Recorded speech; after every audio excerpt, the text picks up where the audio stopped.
Hello, welcome back to my channel. I hope you're having a beautiful, wonderful, fantastic day. And I hope you are enjoying the relief we're having from the summer is basically over. Today I wanted to just talk about some life lessons, and for some reason the top one on my mind is identifying scams. The thing about identifying scams is I don't think people go with their gut very often, and I think that people can often be a little bit too reactive. If you feel uncertain about something, don't engage, don't participate, don't explain yourself. Just hit the pause button and take a step back and leave it. Leave it and walk away. Keep your personal information personal and your private information private. Period. Not all the scams revolve around finances. Sometimes people try to scam you emotionally, so be aware. And they might try to scam you emotionally by just making you think that what you feel is not like reality or whatever. But that's a whole nother conversation. Something that also came to my mind is that listening to people more than talking is critical for learning, for developing yourself, and survival. Okay? There's so much to learn and gain, so much utility and life application skills to be gained by just listening to people. And here's a side note. In these circumstances, in these situations, I don't rely on my memory because there's just too much to remember, and I have a cat. So I take notes. Like, I actually write down things. When I have a meeting, I write things down. I write down what actually happened. I write down nonverbal communication.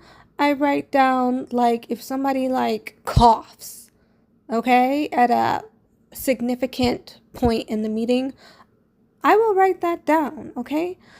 I will write down what I thought about what so-and-so said. So I'm writing down what actually happens, and I also write down what I think about what happens, because it's hard to remember everything, but everything has significance, even if I don't remember.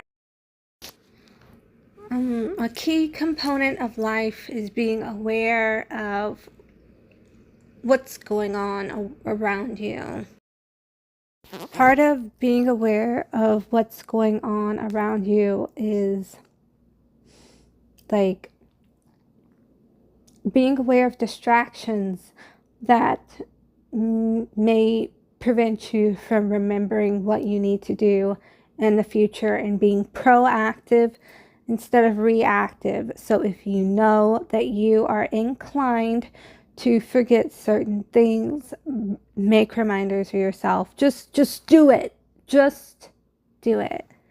And you will love yourself and appreciate yourself and have more confidence in yourself for doing it.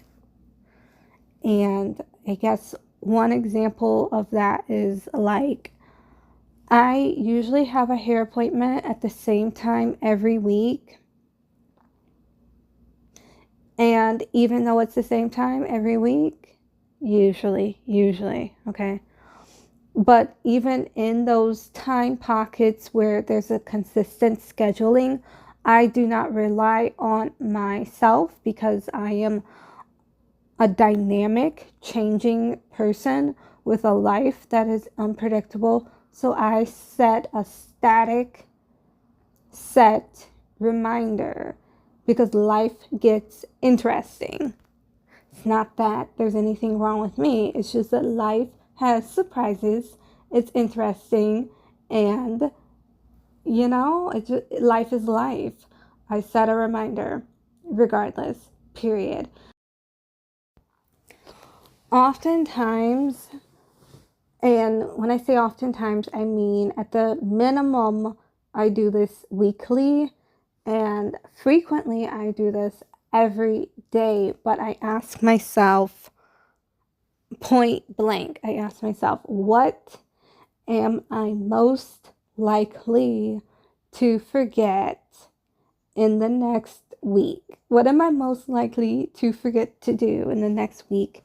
And then I set reminders for myself, usually on a weekly basis, because I use a monthly calendar. And if I just see a whole month full of tasks, I personally have found and I have recognized within myself that I get overwhelmed. And so, okay, so let me pause here about the planner thing. Planners are not just for one gender. Planners are for people that want to get stuff done, and they want to get things done in a specific time frame in order to achieve an overall goal and or vision. Okay? How you see your planner, what form, digital, maybe you want to design an entire website that's your planner. Maybe you want a book. Maybe you want like a whole, maybe you want a calendar. I don't know. Maybe you just want to program it into your Alexa. Whatever it is. Planners are not for a specific gender. They are for task-oriented individuals, okay? So figure out what works for you. There's just a big distinction between tasks and goals. Oh, okay, I have to pause again. I adore you guys. So I'm going to break this down even more because this is important and I want this message to be received. When I plot out my tasks on a weekly, don't mimic me. Like, do what fits your life. And overall, when I plan on a monthly, because when you plan on a large scale, I believe you act and you think on a large scale and you think of the long-term goal. So I do believe actually planning maybe 3 months out, 6 months out. Of course, the details 6 months out are going to be a little bit more ambiguous, but set long-term goals. Don't think week to week. Like, that's not practical. So, especially after watching that opening scene for Bridget Jones's Diary for about the second time this past 2023 New Year's Eve, it just reinforced for me the fact that you should not wait till the new year to make your resolution. Every day can be a new year for you if you declare it. Every birthday, every first day of the month, whatever it is, every Friday, you define your own year within your mind and within your heart. within your reality. You make your calendar, okay? It's just a construct of you are not by yourself. There are so many people out there that are still striving to achieve their dreams, their ambitions, their goals. And it is so important, it is so imperative, it is so essential to not lose the faith, to not lose your motivation, to not lose your drive, your spark, your fire, because people are looking and watching you, and whether they tell you or not, there is somebody that you inspire. Maybe they don't even realize it. There's so many things in life that we don't realize until we really have a deep conversation with ourselves, or time has passed, or whatever. But the impact remains the same, whether you realize it in the moment or retrospect. And you keep your dream, you keep your fire, you keep your passion. Things might not always be crystal clear, but hindsight is 2020, and when you look back, you will be overjoyed that you maintain your vision. And when you are discouraged, you question yourself and you ask yourself, what can I do? What can I do to encourage myself? There have been moments in my life where I could see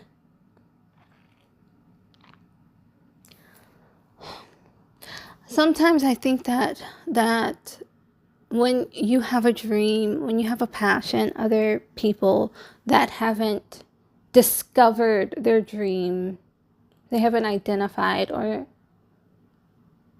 their passion, I think they can find it intimidating when there is somebody else that is so confident in theirs. And it might not even have to be anything as big as a dream or passion. But there is something special in itself, in its essence, of having a dream or a passion, or even just a small goal. Just a small goal. Because it gives you something to work towards. It gives you something to be joyful about. How do I say what I'm trying to say? To give your life a little bit more meaning, even though life has meaning in itself. But I truly believe that there is something to gain from helping, from having a passion, from having a joy, and also in helping other people achieve their passion and their joy. There's something incredibly enriching and fulfilling about that, even though it is a rare thing in life where you can be part of someone else's dream. So when you do have that rare, special opportunity, don't waste it. And sometimes that comes in small doses. It might come in a daily format, and you might not realize it. Before I forget, even though a dream, a passion, a vision, those are all beautiful things, I don't believe you should share it with everybody. Actually, you might only share it with one person or nobody at all. And okay, I'm going to quote Disney. A dream is a wish your heart makes.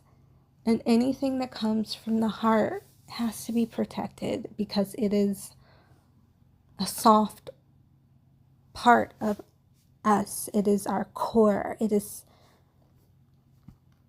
life sustaining in some cases. And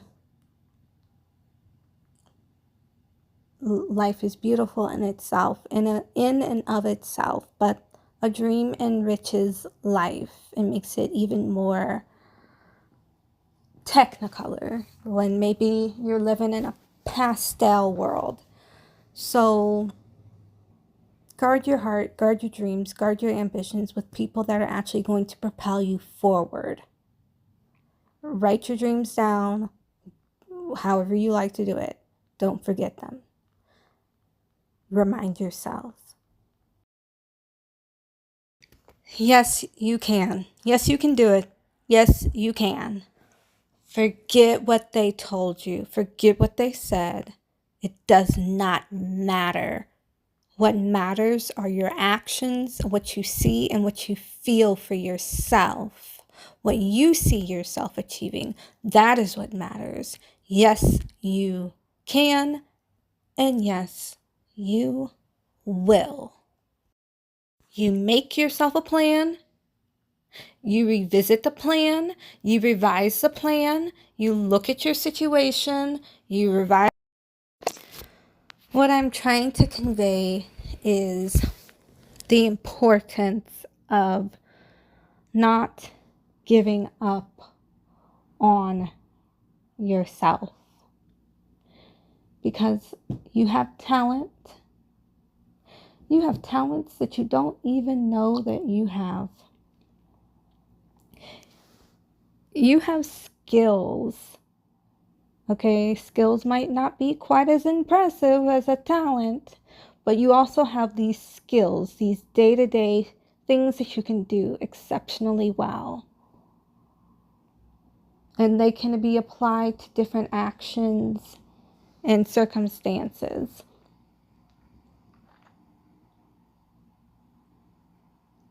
You have to look in yourself and see what those talents and skills are, because you have them. Maybe you revise the plan again and again and again. Okay, you adapt to the circumstances because you must persevere. You must, because it is within your ability to act any less than what you are capable of is a disservice. Whenever I'm having a difficult, challenging time, I try to remember the serenity prayer. God, grant me the serenity to accept the things that I cannot change, the courage to change the things that I can, and the wisdom to know the difference. Isn't that profound?